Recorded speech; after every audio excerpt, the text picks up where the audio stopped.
Roosevelt crash. दोस्तों, इस घटना के बारे में सुनने के बाद हमें दो चीज़ें याद आती है, या तो यूएफओ या तो एलियंस। दोस्तों, आज की इस वीडियो में हम रूजवेल की अनसॉल्व मिस्ट्री के बारे में बात करने वाले हैं। तो अगर आपको ये वीडियो अच्छी लगे तो वीडियो को लाइक कर दीजिएगा और हमारे चैनल को सब्सक्राइब भी कर दीजिएगा। Watch the video till the end.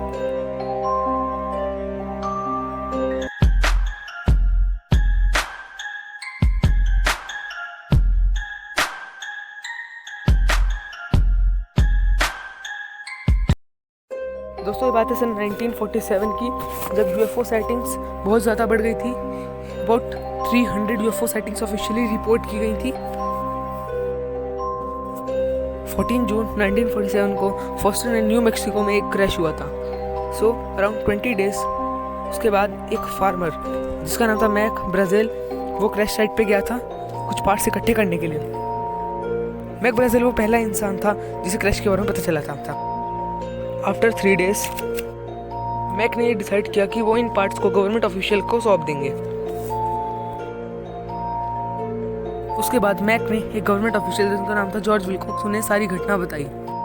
ये सारी बात सुनने के बाद जॉर्ज विल्कॉक्स ने ये बात कर्नल ब्लैंचार्ड को बताई, जो कि एक यूएस एयरफोर्स के मेंबर थे। फिर कर्नल ब्लैंचार्ड ने ये बात जनरल रॉजर को बताई। इसके बाद जनरल रॉजर ने ये बात जेसी मार्शल को बताई, जो कि एक इंटेलिजेंस ऑफिसर थे, और उन्हें वो क्रैश साइट पे जाने के लिए कहा। जैसा कि आप देख सकते हैं, इस इन्फॉर्मेशन को कितनी सीक्रेटली एक ऑफिशियल से दूसरे ऑफिशियल तक पहुंचाया जा रहा है। उसके बाद जेसी मार्शल को ये रिपोर्ट पब्लिश करने के लिए कही गई कि उन्हें एक फ्लाइंग सॉसर मिला है।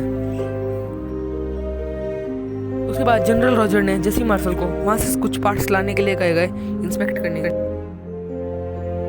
उसी के अगले दिन उन्होंने एक और न्यूज़ पब्लिश करवाई कि वो एक वेदर बलून था, ना कि एक यूएफओ।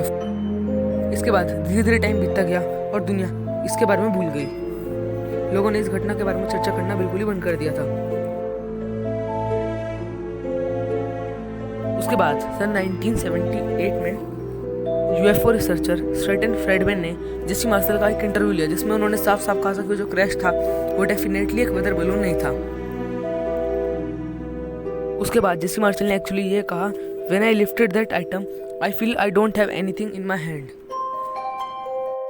उसके बाद उन्होंने ये कहा कि it is a type of plastic which is stronger than iron. उन्होंने ये कहा it was anything not from the earth. फिर वह फाइनली एक कंक्लूजन पे आए कि रूजवेल की जो क्रैश रिपोर्ट थी उसे बहुत बड़ा कवर अप दिया गया था रूजवेल के द्वारा। यहाँ से आगे बढ़ने के पहले हम दो चीज़ें एज्यूम कर लेते हैं।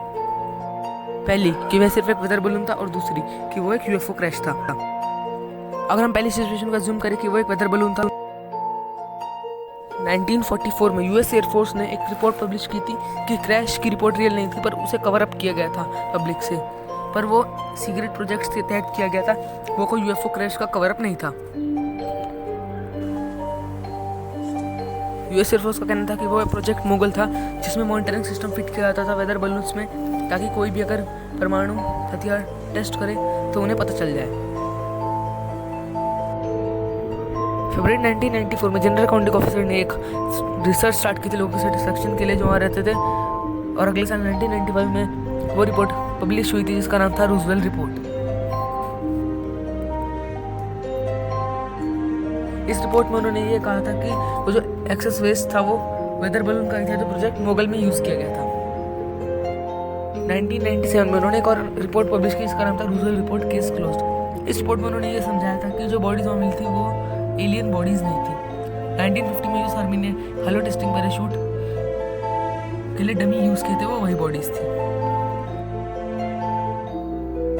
बट वो टेस्ट तो 1950 में किए गए थे, और उन्होंने इसका ये एक्सप्लेनेशन दिया कि 3-4 टेस्ट पहले भी किए गए थे, पर वहाँ रह रहे लोगों को ये कहना था कि उन्हें जो बॉडीज़ दिखी थी वो करीबन 4 फीट की थी, और हालो पैराशूट जंपिंग के लिए 6 फीट की बॉडीज यूज़ की गई थी। पर जब उन फाइल्स को ढूंढने की कोशिश की गई तो उन्हें पता चला कि जनवरी 1947 से अक्टूबर 1947 की फाइल्स जला दी गई थी। अब अगर हम सिचुएशन 2 एज्यूम करें कि वो एक यूएफओ क्रैश था, अगर हम बात करें तो करीब 600 लोग इस घटना से जुड़े हुए, और उनमें से बहुतों का यही दावा था कि एक यूएफओ क्रैश है। उस टाइम के ग्रेटेस्ट रिसर्चर जो थे थॉमस जे कैरी और डोनाल्ड स्मिथ, उन्होंने एक बुक लिखी थी अनमास्किंग अ 60 years cover up.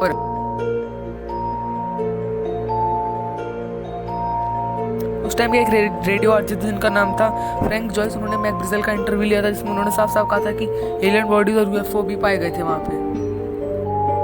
Radio RJ अगले दिन उसे स्ट्रीम करने वाले थे, बट उन्हें एक कॉल आई कि उन्हें ये स्ट्रीम नहीं करना है। और जब भी ब्राज़ील को आगे इसके बारे में पूछा गया तो उन्होंने अपना स्टेटमेंट वापस ले लिया। उसके बाद मैक ब्राज़ील ने अपना फार्म बेच दिया और न्यू मैक्सिको में एक बिजनेस स्टार्ट कर लिया।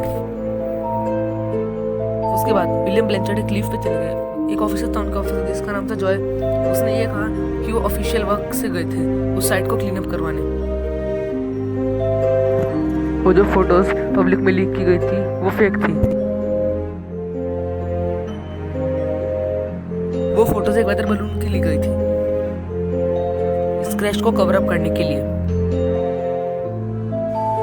उनके डिपार्टमेंट में एक फ्लाइट इंजीनियर था जिसका नाम था विलियम एनिस।